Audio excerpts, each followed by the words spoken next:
गरीबों की भलाई का विधान है, ऐसा भारत का संविधान है। संविधान दिवस की आपको बहुत बहुत शुभकामनाएं दोस्तों। आज ही के दिन 26 नवंबर 1949 को हमारा जो संविधान था वो स्वीकार किया गया था।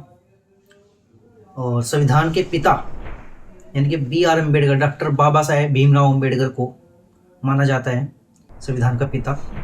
लेकिन कई लोगों के दिमाग में आता है कि भाई संविधान सभा में बहुत सारे लोग थे, लगभग 389 सदस्य थे। उसमें से बाकी जो लगभग 90 के आसपास लोग जब पाकिस्तान डिवाइड हुआ वहाँ पर चले गए थे। बाकी जो बचे लोग थे 289 के समथिंग, तो वे जो लोग थे उनमें से सिर्फ B.R. अम्बेडकर यानी कि बाबा साहेब डॉक्टर भीमराव अम्बेडकर को ही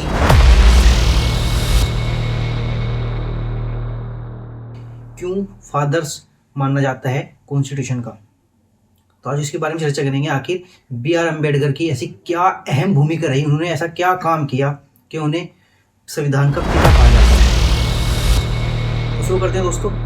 तो वैसे तो आपको पता ही होगा B.R. अम्बेडकर जो है ड्राफ्टिंग कमेटी के हेड थे, जिसमें 7 सदस्य थे। ड्राफ्टिंग कमेटी में 7 सदस्य थे और इन 7 सदस्यों में जो हेड थे वो हमारे बाबा साहेब डॉक्टर भीमराव अम्बेडकर थे। लेकिन बात की जाए जो डॉक्टर भीमराव अम्बेडकर थे और उनके बाकी जो सभी साथी थे जो लोग उस कमेटी में थे, उन लोगों के बारे में बताऊं दोस्तों, वे कुछ काम नहीं करते थे। कभी कोई बीमार पड़ जाता था, कभी कोई विदेश घूमने चले जाता था, कभी कुछ काम पड़ गया किसी को, कभी घर में कोई बीमार है, कभी कुछ फलाना ढिमकाना, 100 काम होते थे। इसीलिए एक सबसे इम्पोर्टेंट महत्व बाबा साहेब डॉक्टर भीमराव अम्बेडकर का यही बन जाता है कि नाम को कमेटी थी लेकिन सारा काम जो करते थे वो बाबा साहेब डॉक्टर भीमराव अम्बेडकर करते थे। अब दिमाग में आ रहा है जो ड्राफ्टिंग कमेटी वो काम क्या करती है, क्या काम था और ऐसी क्या अहम भूमिका रही कि B.R. अम्बेडकर को संविधान का पिता कहा जाता है। बात करो दोस्तों, होता क्यों चीज है कि भाई B.N. राव जो संविधान सभा के जो संविधान के एक तरीके से सलाहकार थे, ठीक है, B.N. राव को आप जान सकते हैं, ये भी एक बहुत अच्छे व्यक्ति हुए हैं। और इनके बारे में बताऊं दोस्तों, इन्होंने शुरू में ड्राफ्टिंग का काम किया था संविधान का। हुआ क्या था दोस्तों, जब संविधान सभा बनाई गई थी और संविधान सभा को काम दिया गया कि भाई अब संविधान बनना चालू होगा, तो होता क्या है, जैसे आज के टाइम पे भारत में क्या है, संसद है, उसी समय पे दोस्तों वहाँ पे विधानसभा होती थी। और जैसे बाकी राज्यों में विधानसभा है, इसी तरह उस टाइम पे भी विधानसभा होती थी, छोटी छोटी, है ना। तो सभी लोगों से विचार मांगे गए कि भाई कैसे संविधान होना चाहिए, संविधान में क्या क्या चीज़ें होनी चाहिए, क्या क्या चीज़ें नहीं होनी चाहिए, उनके अनुसार सभी से सलाह मांगी गई। तो उस सलाह को लिया गया, देखा गया, समझा गया और फिर B.N. राव जो संविधान सभा के क्या थे, एक तरीके से सलाहकार थे, उन्होंने इसका ड्राफ्टिंग शुरू कर दी संविधान की। तो संविधान उन्होंने बनाना शुरू किया। बाकी जो सलाह रखी थी इन सबको देखते हुए B.N. राव ने संविधान बनाना शुरू कर दिया। और लगभग जो संविधान उन्होंने बनाया उसमें लगभग 60 देशों का सहारा लिया, यानी कि 60 देशों के, सोच सकते हो आप, 60 देश कम नहीं होते, बहुत ज़्यादा होते हैं। लेकिन उनको अलग अलग लोगों ने पढ़ा और बहुत सारे लोगों ने 60 देशों के संविधान को जो पढ़ा और फिर उनमें से बहुत सारी चीज़ें निकाल के जो अपने अपने देश में चीज़ें अपनाई जा सकती है, उन सभी देशों में से निकाल के अपने देश में लेने की कोशिश की। और 60 देशों को जो संविधान था उससे इम्पोर्टेंट चीज़ें निकाली और B.N. राव ने एक तरीके से मसौदा बनाया, यानी कि एक ड्राफ्ट बनाया संविधान का। तो संविधान का उन्होंने ड्राफ्ट बना लिया। अब ड्राफ्ट बनाने के बाद उसमें क्या था दोस्तों, 243 आर्टिकल थे और 13 अनुसूची यानी कि 13 शेड्यूल कास्ट थे। होता क्या है, एक आपने डायलॉग सुना होगा, अब तुम्हारे फादर आए हैं, मतलब होता क्या है, डॉक्टर B.R. अम्बेडकर को ड्राफ्टिंग के बारे में बताया जाता है कि दिखाया जाता है कि भाई ऐसे ऐसे होना चाहिए। तो डॉक्टर B.R. अम्बेडकर देखते हैं कि भाई मतलब एक तरीके से वो ड्राफ्ट देखते हैं और उसमें एडिटिंग करके देखते हैं कि यार नहीं इसमें बहुत सारी गलतियाँ हैं।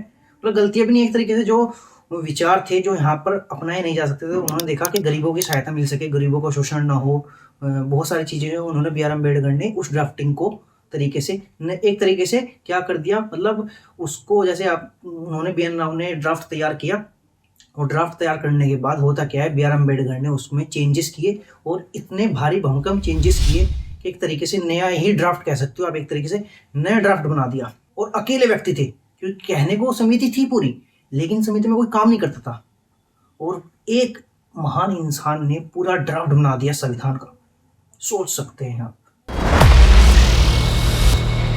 और ऐसा वैसा संविधान नहीं बनाया भाई साहब, आप समझ सकते हो जिस संविधान के बारे में लगभग मेरे ख्याल से 1950 में लागू हुआ, यही समझ सकते हो आप, लगभग 50-100 और लगभग वही 76 साल के आसपास हो चुके हैं, 75-76 के आसपास। और उस व्यक्ति की सोच देखिए आप कि समय के अनुसार हर चीज़ बदलती है। तो उन्होंने क्या किया, उन्होंने ये भी कर दिया कि भाई आप समय के अनुसार संविधान को बदल भी सकती हैं। तो सोच सकते हैं आप बी आर अम्बेडकर कितने विजन वाले व्यक्ति थे। आने वाले टाइम में संविधान को बदलना ना पड़े, दूसरा संविधान बनाना ना पड़े, इसमें ही अगर कुछ सुधार समय के अनुसार मांगे जाते हैं, वंचितों के लिए कुछ भलाई की जाती है, तो आप संविधान में कुछ चेंजेस कर सकते हैं। कितना बड़ा विजन रहा था, है ना। तो सोच सकते हैं।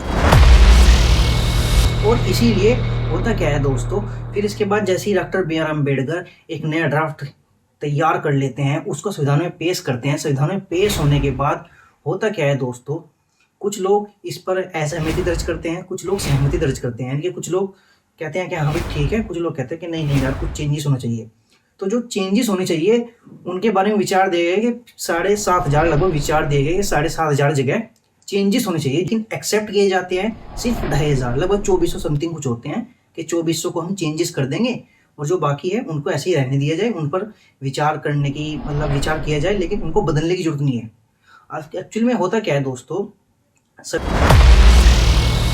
विधानसभा में ज्यादातर निर्णय जो भी लिए जाते थे वोट वाइज नहीं लिए जाते थे। यानी कि एक तरीके से अगर 100 सदस्य है या 500 सदस्य है या 1000 सदस्य है, एग्जाम्पल लेते हैं, जैसे मान के लेते हैं संविधान सभा में मात्र 100 लोग मान के चलते हैं ना।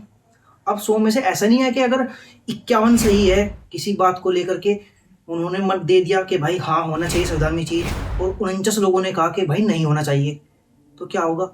ऐसा नहीं होगा कि 51 लोगों की बात मान ली जाएगी। नहीं नहीं नहीं नहीं, जो 49 लोग हैं उनको भी सहमत करना पड़ेगा आपको किसी भी तरह के। यानी कि एक तरीके से जो 100 के 100 लोग हैं, 100 में से 98 या 99 यानी कि ज़्यादा से ज़्यादा लोग, लगभग 100 ही लोगों को मनाना पड़ेगा, सहमति दर्ज करानी पड़ेगी, उनको मानना ही पड़ेगा। मतलब उनको जबरदस्ती नहीं कि तलवार रखी सर पर के भाई तुम मानो, ऐसे नहीं। मतलब कि नॉर्मल वे में उन्हें समझाना पड़ेगा कि हम ऐसे में क्यों कर रहे हैं, हम ऐसा क्यों कर रहे हैं, हम इसमें ये बदलाव कर रहे हैं तो क्या कर रहे हैं। तो बी आर अम्बेडकर के सामने 7,500 प्रॉब्लम आई। उन्होंने बताया कि 7,500 विचार होने चाहिए, इसमें अलग चेंज होने चाहिए। तो होता क्या है, डॉक्टर बी आर अम्बेडकर ने बहुत लंबा भाषण दिया। भाषण देने के बाद सभी सदस्यों को समझाया कि भाई इसमें ऐसे चेंजेस नहीं होने चाहिए। कुछ लोग माने कुछ लोग नहीं माने, लेकिन फिर बाद में बी आर अम्बेडकर ने और अच्छे तरीके से उन्हें समझाने की कोशिश की और समझा दिया। तब जाकर 7,500 में से सिर्फ और सिर्फ लगभग 2400 के समथिंग चेंजेस हो पाए। और फिर होता क्या है दोस्तों, 26 नवंबर 1949 को लगभग 284 या 288 के आसपास समथिंग जो लोग होते हैं वो साइन है, और हमारा संविधान 26 नवंबर 1949 को एक स्वीकार कर लिया जाता है। और उसी दिन यानी कि 26 नवंबर को ही पूरे देश में लगभग 16 आर्टिकल, 16 अनुच्छेद लागू कर दिए जाते हैं। पूरा संविधान हमारा लागू होता है वो 26 जनवरी 1950 को लागू होता है। और इसीलिए डॉक्टर बी आर अम्बेडकर को संविधान का पिता कहा जाता है, क्योंकि उन्होंने इतना लंबा काम किया। क्योंकि ड्राफ्ट बनाना बहुत आसान नहीं होता। आज के टाइम पे आप एक 10 किताब लिखना मुश्किल है आज के टाइम पे। और संविधान की लैंग्वेज, बहुत सारे देशों से बहुत सारे संविधान, अच्छी अच्छी चीज़ें उठाकर लगाना और देखना, और उसे मतलब सिंपल ये नहीं है कि आपने ड्राफ्ट बना लिया, सिंपल ये नहीं है। ये तो आप कोई भी कर सकता है, आपने संविधान उठाया किसी के देश से और वहाँ से संविधान बना लिया। नहीं नहीं नहीं, आप अगर देखना चाहो तो कि भाई आपने बहुत सारे देशों से संविधान को पढ़ा, देखा, समझा, वहाँ से जो अच्छी चीज़ें थी उन्हें उठाई और उठा करके सीधा उसको यहाँ पर पटक नहीं दिया कि भारत में भी सेम टू सेम रखा। भारत की परिस्थिति के अनुसार जो बाकी देशों के अच्छी अच्छी चीज़ें थी, आर्टिकल थे, चीज़ें थी, उनको लाया और उन्हें अपने देश की परिस्थिति के अनुसार उसमें ढाला। राइट। तो एक बार फिर दोस्तों आपको संविधान दिवस की बहुत बहुत हार्दिक शुभकामनाएं। और अगर संविधान ना होता दोस्तों, आज शायद हम वीडियो भी ना बना पाते। वीडियो क्या, नॉर्मल वे में आप वीडियो भी ना देख पाते। मैं वीडियो बना नहीं पाता और आप वीडियो देख नहीं पाते अगर आप कोरिया जैसे देश में होते, है ना, जहाँ पे वो किम जोंग होता है, वो 2 मिनट में क्या करवा देता है, कुत्ते से कटवा देता है और 2 मिनट में कुछ भी करवा, मतलब कांड में कांड करवा देता है वो बंदा। तो इसलिए संविधान के लिए एक सलूट और बी आर अम्बेडकर के लिए भी एक सलूट। Thank you. और बने रहिए हमारे इस चैनल पर ARK डिवाइन।